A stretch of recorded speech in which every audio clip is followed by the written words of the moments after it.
Here I've got RUGGEAR RG850 and let me show you how to wipe cache partition on the following device. So at first you have to switch off your phone, just tap on power key to do it, and then select power off and wait a couple of seconds until it's shut down.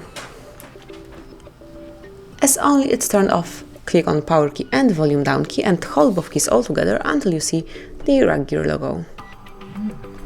Now you can leave them and wait a couple of seconds. And as you can see, now we are in Android recovery mode, in which you can navigate by using both volume up and down keys, and for selection use power key.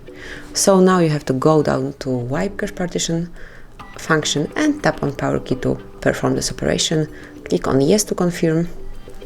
And as you can see, cache wipe complete. So now we can reboot system now.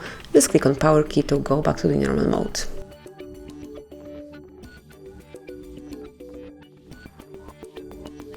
And this is it. As you can see now, you can use your device in a normal way, and all the cache has been wiped, so that would be all.